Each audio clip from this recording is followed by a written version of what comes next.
विहिरीच्या कठड्यावर बसलेली मनू खाली वाकून पाणी शेंदून काढत होती. मागून मोठ्याने मी ओरडलो, खाली उतर बेटा, खाली उतर बेटा, खाली उतर. पण ती खाली उतरली नाही. रहाटाला बांधलेली बादली तिने पाण्यात टाकली आणि कठड्यावर बसूनच पाणी वर काढण्यासाठी प्रयत्न करू लागली. जेमतेम 5 वर्षाची मुलगी अशा पद्धतीने वागू शकते हे मला मनाला पटत नव्हतं. मी तिच्याकडे धावत गेलो.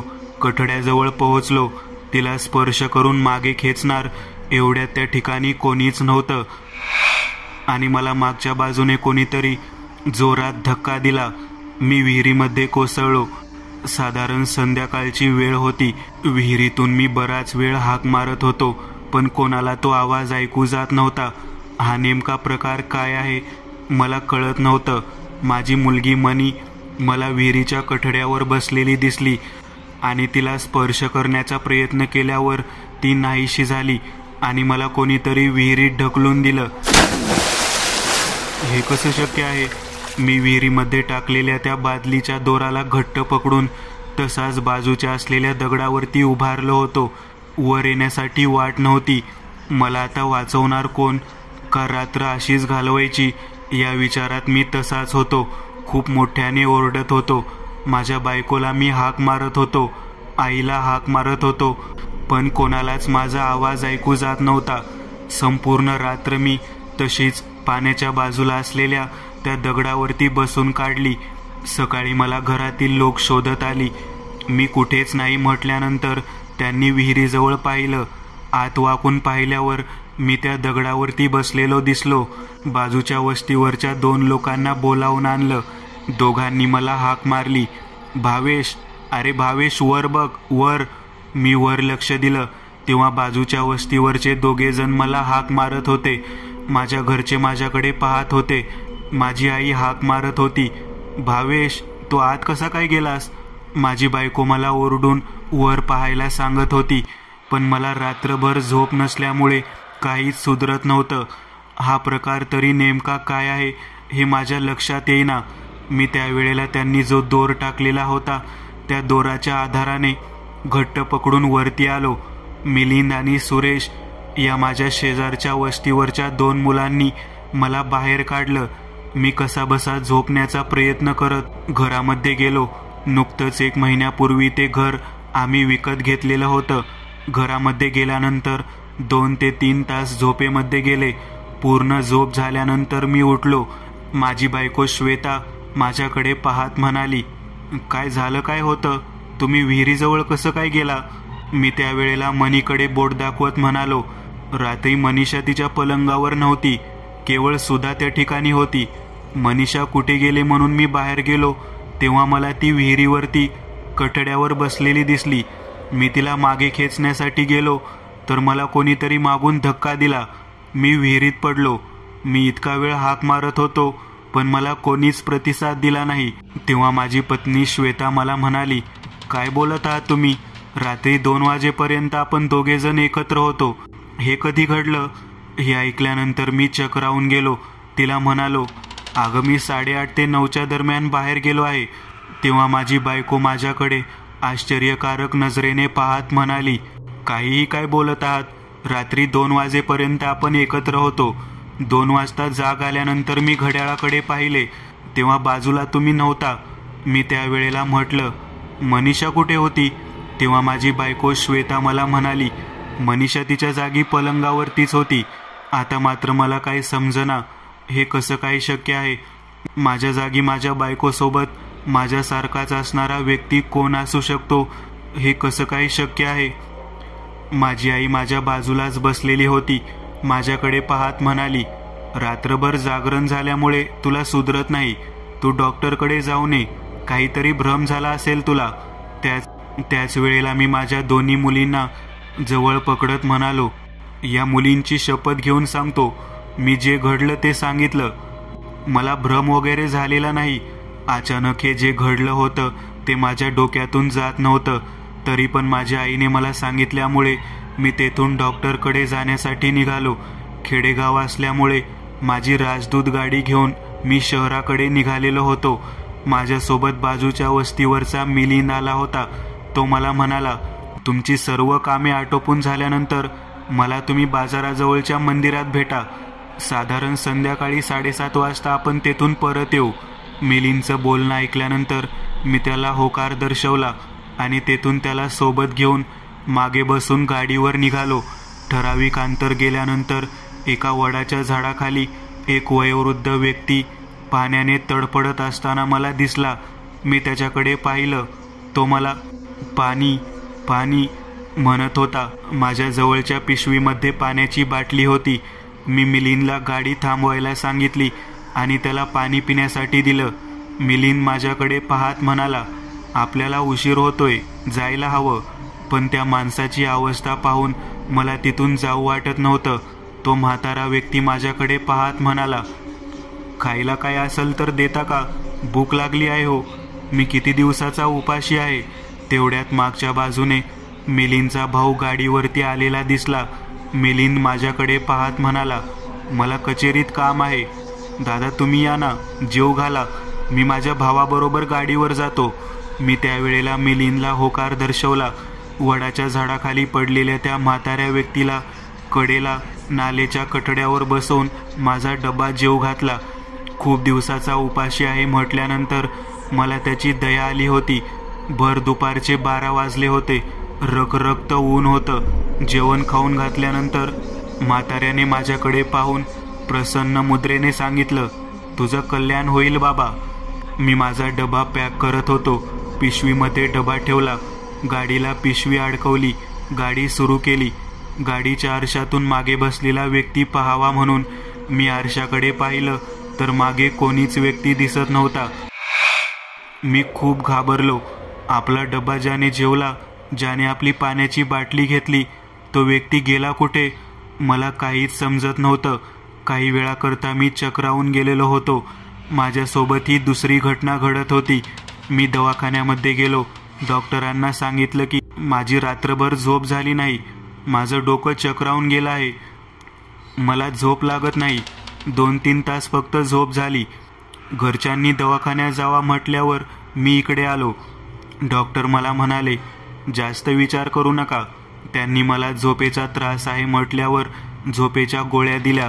तेथून उपचार घेऊन घरातील काही वस्तूंची खरेदी करून मी परत आमच्या वाडीकडे माझ्या घराकडे येण्यासाठी निघालो. ज्या ठिकाणी मला दुपारी तो व्यक्ती दिसला होता, तो म्हातारा दिसला होता, तिथेच माझी गाडी बंद पडली.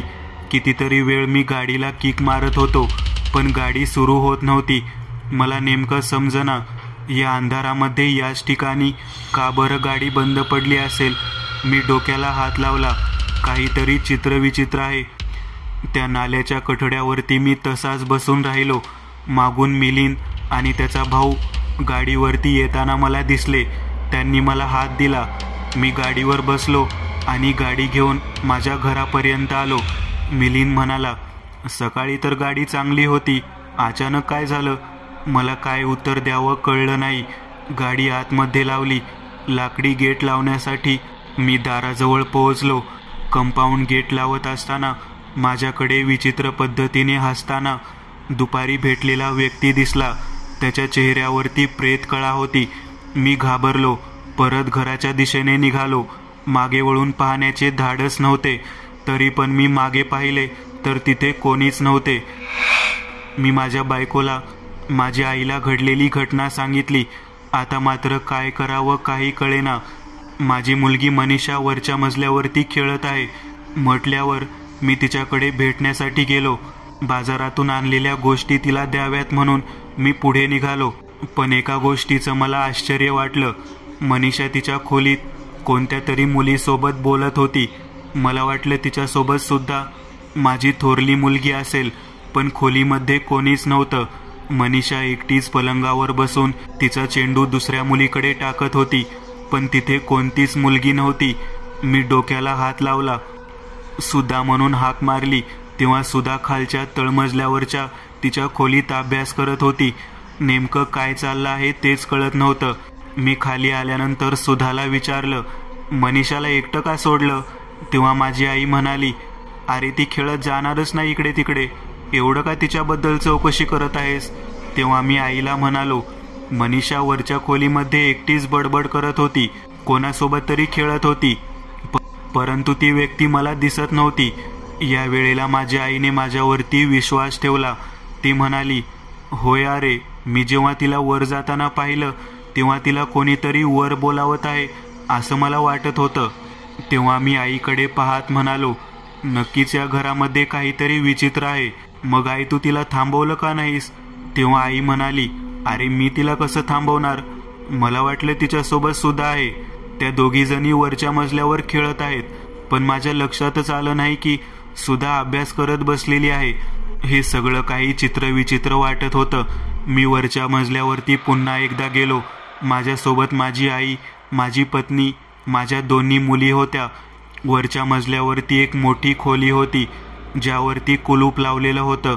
मी ज्या वेळेला माझं हे घर घेण्या अगोदर ते त्या ठिकाणी आलो होतो तेव्हा त्याला तसंच कुलूप होतं. मी ज्या व्यक्तीने मला घर विकलं त्याला फोन केला. त्याला फोनवरती विचारलं, तुम्ही जे 2 मजली घर मला विकलेलं आहे ते घर व्यवस्थित आहे का? तो व्यक्ती मला म्हणाला, हो व्यवस्थित आहे. का, काय झालं, तुम्ही का विचारत आहात? तेव्हा मी त्याला परत म्हटलं, कोटे साहेब, मी तुम्हाला परत विचारतोय, तुम्ही जे मला घर विकलं ते खरंच व्यवस्थित आहे का? त्याला कोणता भूतकाळ आहे? तो व्यक्ती माझ्याकडे परत प्रश्न करू लागला, नेमकं काय झालं, असं का विचारत आहात? तेव्हा मी त्याला म्हटलं, मी जेव्हा घर पाहायला आलो होतो त्यावेळेला तुम्ही वरच्या मजल्यावरची एक खोली बंद आहे म्हणून सांगितली होती, त्याला कुलूप आहे म्हणून सांगितलं, त्याचं कारण काय? तेव्हा कोठे मला म्हणाला, अहो ती आडगळीची खोली आहे. पूर्वीचे जे मालक होते, जे इथे राहायला होते, त्यांनी ती खोली तशीच बंद ठेवली आहे आणि त्यात त्यांचं सामान असणार आहे. मी त्यावेळेला म्हणालो, मग त्यांचं सामान आम्ही सांभाळायचं का? तिथे चित्रविचित्र घटना घडत आहेत. तेव्हा कोठे मला म्हणाला, मी उद्या तुम्हाला भेटायला येतो. रात्रीच्या वेळी मी वरच्या मजल्यावरून सगळ्या कुटुंबासह खाली येऊ लागलेलो होतो. लाकडी जिन्यावरून खाली उतरत असताना समोर एक मोठा फोटो दिसला. तो फोटो अगदी निरीक्षण करून मी पाहू लागलो. एका 30 ते 35 वर्षाच्या बाईचा तो फोटो होता. मला नेमकं समजेना की आपल्या घरातील कोणत्याही व्यक्तीचा या ठिकाणी आपण फोटो लावला नाही. हे घर ज्याने आपल्याला विकलं आहे तो कोठे आहे? त्या कोठेने इथे कोणाचा फोटो लावला आहे ते कळायला मार्ग नाही. माझी पत्नी मला म्हणाली, कोठे साहेबांना विचारा बरं की या ठिकाणी तुम्ही कोणाचा फोटो लावला आहे? तेव्हा माझी आई म्हणाली, अरे या घराच्या पूर्वीच्या मालकिनीचा फोटो असेल तो. तेव्हा आम्ही निश्चिंत होऊन खाली गेलो. मी आमच्या खोलीमध्ये झोपण्यासाठी गेलो. माझ्या दोन्ही मुली बाजूच्या खोलीत झोपलेल्या होत्या. माझी पत्नी माझ्याकडे पाहत म्हणाली, आपण 1 महिना झाले या घरामध्ये राहायला आलो आहोत, पण कालपासून काही चित्रविचित्र घटना जाणवत आहेत. तुमच्या बाबतीतच जास्त घडत आहेत. काय कारण असेल काही कळायला मार्ग नाही. तेव्हा मी तिला म्हणालो, मला वाटते या घरामध्ये काहीतरी वेगळं आहे. माझ्या आईच्या खोलीमधून मला पलंग वाजलेला आवाज ऐकू येऊ लागला. दरवाजावरती धाड धाड करून माझी आई आवाज करत होती. मी आणि माझी पत्नी उठलो आणि त्या दिशेने गेलो. आईचा दरवाजा उघडण्याचा खूप प्रयत्न केला, पण आईच्या खोलीचा दरवाजा उघडत नव्हता. आतून कोणीतरी तोंड दाबलेलं आहे अशा पद्धतीने ओरडत होती. मी आवाज देत होतो. शेवटी माझ्या बायकोने तिच्या गळ्यामध्ये जे तांब्याचं पदक होतं ते दरवाजावरती लावलं. दरवाजा उघडला गेला. मी आश्चर्यचकित झालो. तिच्या गळ्यामध्ये ओम लिहिलेलं तांब्याचं पदक तिने घातलं होतं. माझ्या लक्षात येईना असं कसं काय झालं. दरवाजा उघडल्यावर मी माझ्या आईकडे पाहिलं तर माझी आई खाली बेशुद्ध पडली होती. आईला खूप घाम आलेला होता. नेमकं काय झालं तेच कळत नव्हतं. थोड्या वेळातच मी माझ्या आईला शुद्धीवर आणण्यासाठी पाणी तोंडावर शिंपडू लागलो. आई जशी जागी झाली तशी ओरडत पळत बाहेर सुटली. कोणी थांबायचं नाही इथं. चला चला, हे घर भयानक आहे, नको इथे थांबायला. चल भावेश चल, आपलं सामान आवरायला घे. आम्ही आई बाहेर पळत सुटली आहे म्हटल्यानंतर तिच्या पाठोपाठ सगळेजण निघालो. माझ्या दोन्ही मुली उठून आमच्या बरोबर आल्या. आम्ही घराच्या बाहेर आलो. कंपाऊंडच्या गेटजवळ पोहोचलो. कंपाऊंडचे गेट आपोआप लागलेलं होतं. घराचं दार आतमधून कोणीतरी बंद केलं आणि त्यावेळेला सगळीकडच्या लाईट्स गेल्या. वरच्या मजल्यावर जी गॅलरी होती त्या गॅलरीच्या दिशेने मी पाहिलं तेव्हा काळसर रंगछटा असलेल्या कित्येक प्रेतात्म्यासारख्या आकृत्या ओळीने मला दिसत होत्या. मी त्या मोजल्या. त्या एकूण 6 व्यक्ती होत्या. मी डोक्याला हात लावला. बापरे, आपण एका अशा ठिकाणी राहत आहोत ज्या ठिकाणी प्रेतात्म्यास वास्तव्य आहे. माझी आई, मी, माझी बायको, माझ्या 2 मुली. ते दृश्य पाहून कंपाऊंडच्या जवळच गवतामध्ये बेशुद्ध पडलो. सकाळी चिमण्यांचा आवाज आला. बागेमधील किलबिलाट ऐकू येऊ लागला. आम्ही सर्वजण जागे झालो. रात्रभर आम्ही त्याच अवस्थेत तिथेच पडून होतो. घराचा दरवाजा उघडा दिसला. मी कोटे साहेबांना फोन केला. ते म्हणाले, मी अर्ध्या वाटेत आलेलो आहे.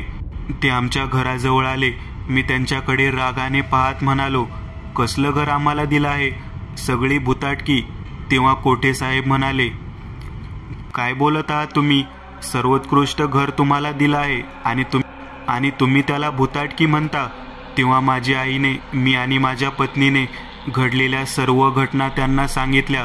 कोटे साहेब आमच्याकडे पाहत म्हणाले, असं होणं शक्यच नाही.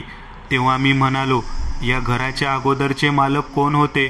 त्यांची सर्व माहिती मला हवी आहे. तेव्हा कोटे साहेब माझ्याकडे पाहत म्हणाले, सगळी माहिती देतो, पण आजपर्यंत असं कधीच घडलं नाही. तुम्ही येऊन 1च महिना झाला आहे. तुम्हाला हे कधीपासून होते? तेव्हा मी सांगितलं, परवा दिवशी संध्याकाळच्या वेळेला सर्वात अगोदर ही घटना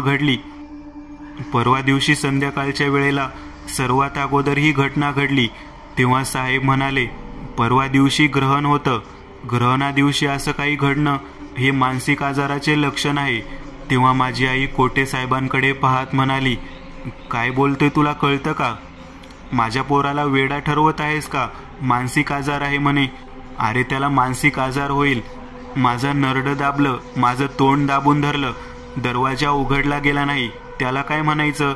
शिवाय माझी नात एका व्यक्तीबरोबर, कोण आहे ती माहीत नाही, त्याच्याबरोबर गप्पा मारत बसते. ती व्यक्ती तिला वरच्या बाजूला वरती बोलावते. आहे तरी काय या घरामध्ये? सगळं काही खरं खरं सांग. तेव्हा साहेब म्हणाले, अहो काकू, मी तुम्हाला कशाला खोटं बोलू?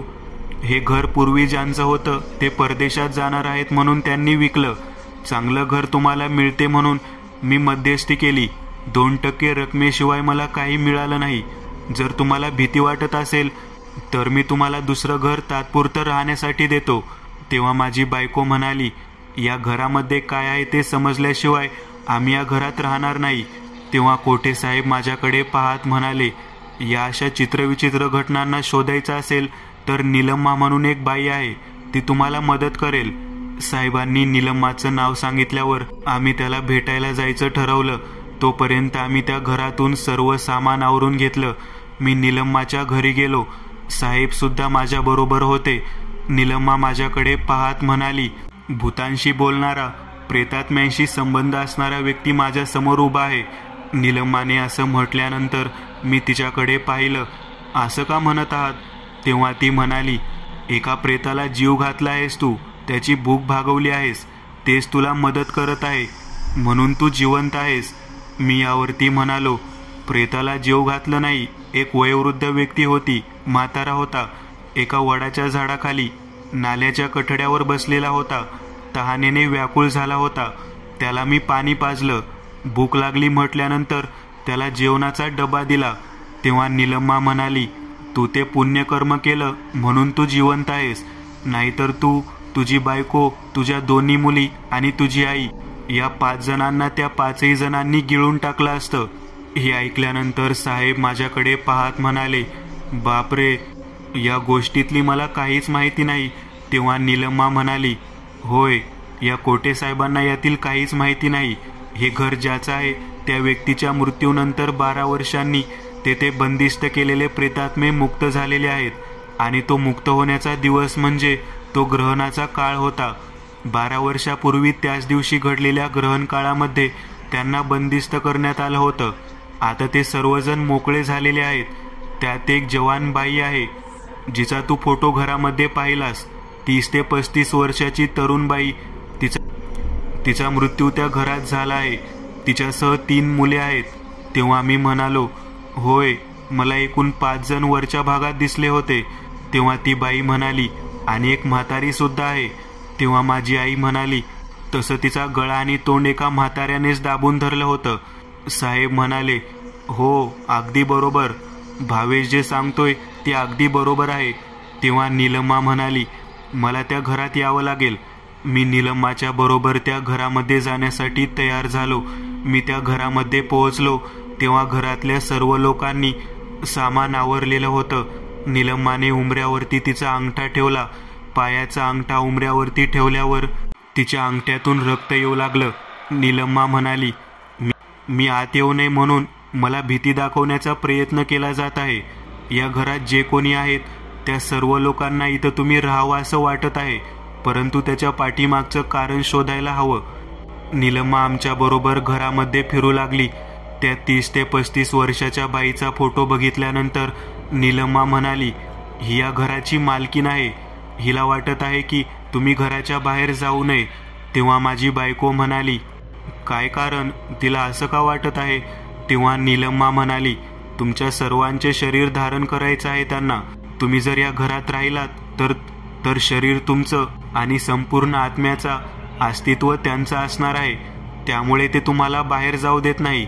हे ऐकल्यानंतर कोठे साहेब हादरले.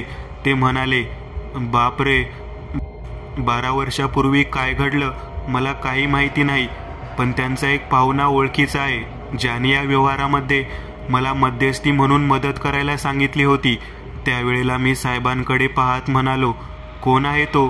त्याला बोलवा. एवढी मोठी प्रॉपर्टी विकत घेतली आहे तुमच्या भरोशावर आणि इथे तर सगळं काही वेगळंच आहे. नीलम्मा म्हणाली, तुमच्या कोणाच्याही जीवाला धोका होऊ नये म्हणून मी तुम्हाला मंतरलेला गोप देते. नीलम्माच्या बोलण्यावरती विश्वास ठेवत आम्ही मंतरलेला गोप आमच्या मनगटावरती बांधला. माझी बायको, माझी आई, माझ्या दोन्ही मुली घाबरलेल्या अवस्थेत मला म्हणत होत्या, आपण या घरातून निघून जाऊ. तेव्हा नीलम्मा म्हणाली, तुम्हाला या घरातून बाहेर कोणीही जाऊ देणार नाही आणि तुम्ही बाहेर पडू नका. जर घरातून तुम्ही बाहेर पडला तर अवघड होईल. तेव्हा मी म्हणालो, इथे एकूण 3 मुली 2 बायका आहेत, एकूण 5 जण आहेत. जो 6वा व्यक्ती दिसला तो कुठे आहे? तो कोण होता? तेव्हा नीलम्मा म्हणाली, त्यासाठी मला घर पूर्णतः फिरून पाहावं लागेल. नीलम्मा वरच्या मजल्यावर जाण्यासाठी निघाली. वरच्या मजल्यावरती गेल्यानंतर तिने तिचे डोळे बंद करून आपला उजव्या हाताचा अंगठा भुवयाच्या मध्यभागी लावला. तिच्या नजरेसमोर एक लहान मुलगी खेळताना दिसू लागली, जी माझ्या मुलीशी खेळत होती. ती मुलगी होती. त्यानंतर तिने वरच्या मजल्यावरून गॅलरीत गेल्यावर बाहेर पाहिलं. विहिरीच्या कडेला एक वयोवृद्ध म्हातारी दिसली. ज्या म्हातारीने माझ्या आईचं तोंड दाबलं होतं ती म्हातारी होती. त्यानंतर नीलमने बाहेर पाहिलं तेव्हा बाहेर एक वडाचे झाड होते. त्या झाडाला झोका खेळत असलेली दुसरी मुलगी दिसली. त्यानंतर नीलम्मा मला म्हणाली, तुम्ही ज्या म्हाताऱ्या व्यक्तीला जीव घातलं तो व्यक्ती या म्हाताऱ्या बाईचा नवरा आहे, ज्याला कोणीतरी नाल्याजवळ मारून टाकलेला आहे. मी म्हणालो, 6वा व्यक्ती तो होता का जो मला दिसला तो? तेव्हा नीलम्मा म्हणाली, नाही, 6वा व्यक्ती या सर्वांना मारणारा या घराचा म्हणजेच 33 ते 35 वर्षाच्या बाईचा नवरा होता. आता मात्र मला काय करावं कळेना. मी म्हणालो, आम्ही बाहेर का पडू शकत नाही? तेव्हा नीलम म्हणाली, तुम्ही बाहेर जाण्याचा प्रयत्न केला तर ते काही ना काहीतरी चुकीचा मार्ग अवलंब करतील. जोपर्यंत तुम्ही इथे आहात तोपर्यंत ते फक्त भीती दाखवण्याचा प्रयत्न करत आहेत, त्यांचं अस्तित्व दाखवण्याचा प्रयत्न करत आहेत, पण ते अस्तित्व तुम्हाला नाही दाखवत. ते जागृत झालेले 5 प्रेतात्मे त्यांना मारणाऱ्या त्या पुरुषाला दाखवत आहेत. कोटे साहेब म्हणाले, बापरे, यांनी कसं राहायचं? तेव्हा नीलम्मा म्हणाली, यांना मी पवित्र गोप दिला आहे. मला जावं लागेल आणि यांच्या बाबतीमध्ये जो मध्यस्थी केलेला व्यक्ती आहे त्याच्याशी चर्चा करावी लागेल. कोटे साहेब आणि नीलम्मा दोघेही जण त्या ठिकाणाहून त्या व्यक्तीकडे गेले ज्या व्यक्तीने आमच्याशी व्यवहार करताना मध्यस्थी केली होती. तो व्यक्ती होता त्यांच्याच पाहुण्यातील एक घर होतं. मी त्यावेळेला केवळ घरामध्ये राहण्याशिवाय दुसरं काही करू शकत नव्हतो. घरामधील आवरलेलं सर्व सामान आम्ही एकत्रित करून सोडू लागलेलो होतो. तेव्हा दुसऱ्या मजल्यावरती 3 मुली खेळत आहेत. त्यांच्यासोबत त्यांची आई त्यांच्या पाठीमागे धावत आहे. सासूबाई आराम खुर्चीवर बसलेल्या आहे असे दृश्य मला दिसू लागले. मी खालच्या जिन्याच्या पहिल्या पायरीवरती उभारल्यानंतर आजूबाजूला हे दृश्य सुरू आहे हे मला जाणवत होतं. या सर्व प्रकारामध्ये माझ्या घरातील सर्व घाबरून गेलेले होते. मला समजत नव्हतं की आता काय करावे.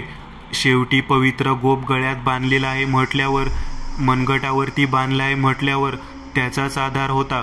नीलम आणि कोठे साहेब त्या मध्यस्थी व्यक्तीला घेऊन परत घराकडे येऊ लागले. तो व्यक्ती यायला तयार नव्हता, पण त्याला बळबळ त्या ठिकाणी घेऊन आले. तो व्यक्ती आमच्याकडे पाहत म्हणाला, माफ करा, 12 वर्षापूर्वी बांधीमध्ये बंदिस्त केलेले प्रेतात्मे मुक्त होतील याची कल्पना नव्हती, पण बरोबर ग्रहणाच्या दिवशी इथं काहीतरी घडलं असावं आणि त्यामुळे ते मुक्त झाले असावेत. तेव्हा मी त्या व्यक्तीकडे पाहत म्हणालो, काय आहे घटना इथली? तेव्हा नीलम्मा म्हणाली, या ठिकाणी एक कुटुंब राहत होतं. 3 मुली, नवरा बायको, सासू सासरे.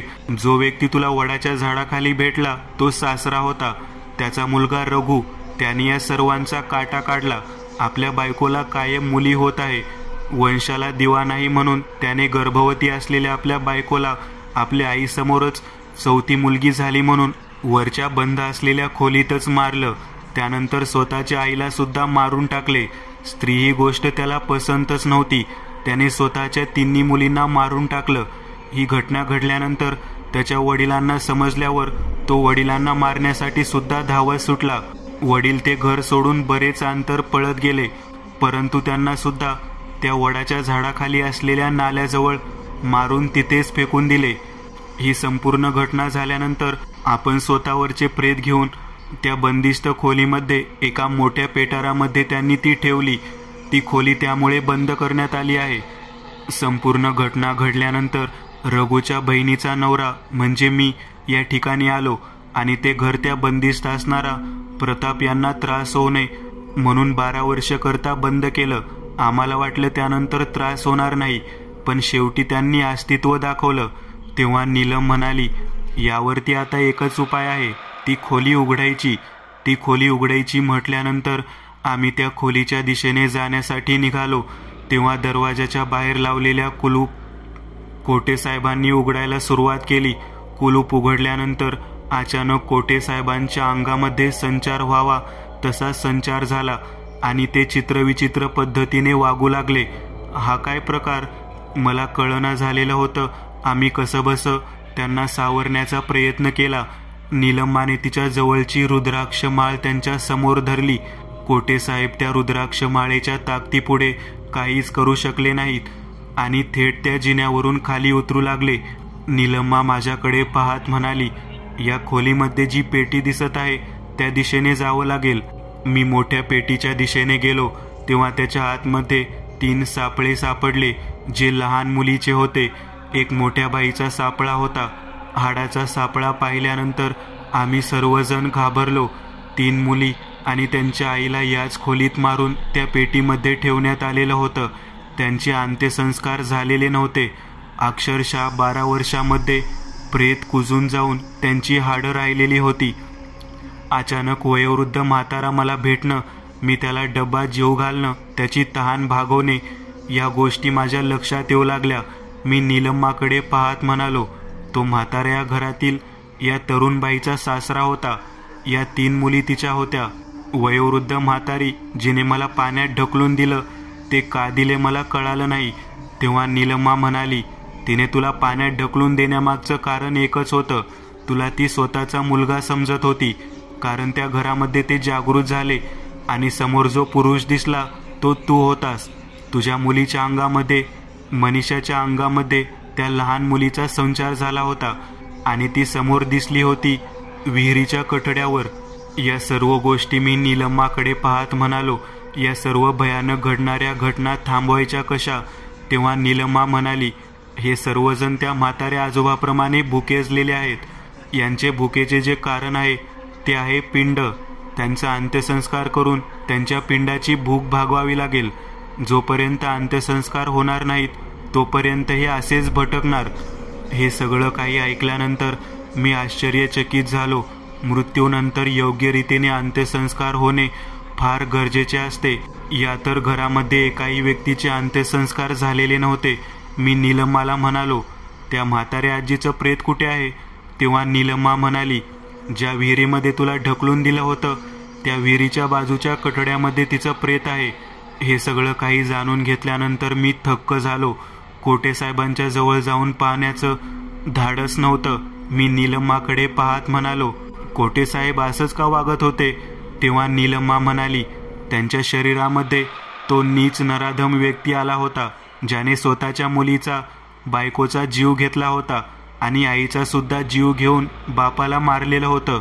तो पुन्हा एकदा या ठिकाणी तेच कृत्य घडवायला आला होता. तुला पाण्यामध्ये ढकलल्यानंतर तुझ्या बायकोसोबत रात्री 2 वाजेपर्यंत थांबलेला व्यक्ती तोच होता ज्याने तुझे रूप घेतलं होतं आणि त्या ठिकाणी तो थांबला होता. एवढेच नव्हे तर तुझ्या मुलीसोबत वर खेळणाऱ्या ज्या मुली होत्या त्या खोलीमध्ये तुझी मुलगी ज्या मुलीसोबत खेळत होती ती मुलगी या घरातील मृत असलेली एक मुलगी होती. हे सगळं काही ऐकल्यानंतर त्या सर्व सापळ्यांना एकत्रित करून कंपाऊंडच्या बाहेर घेऊन गेलो. काही वेळानंतर त्या नाल्याच्या जवळ जिथे त्या व्यक्तीला पुरण्यात आलं होतं त्यांची सुद्धा अस्थी गोळा केल्या. विहिरीच्या कठड्यालगतच्या त्या आईच्या सुद्धा असते मी प्राप्त करून घेतल्या आणि शेवटी त्यांच्या सर्वांचे एकंदरीत अंत्यसंस्कार करून 3ऱ्या दिवशी त्यांच्या नावाने पिंड बनवून त्या मेलेल्या व्यक्तीच्या पिंडाची भूक अखेर भागवली. लाखो रुपये किमतीचे घर, त्यामध्ये घडणाऱ्या सगळ्या भयानक गोष्टी आणि त्या पाठीमागे दडलेला हा भयानक इतिहास, तो भूतकाळ खऱ्या अर्थाने माझ्या डोळ्यासमोर आला होता. आणि या भयानक चक्रातून मी आणि माझं कुटुंब सुखरूप वाचलेलो होतो.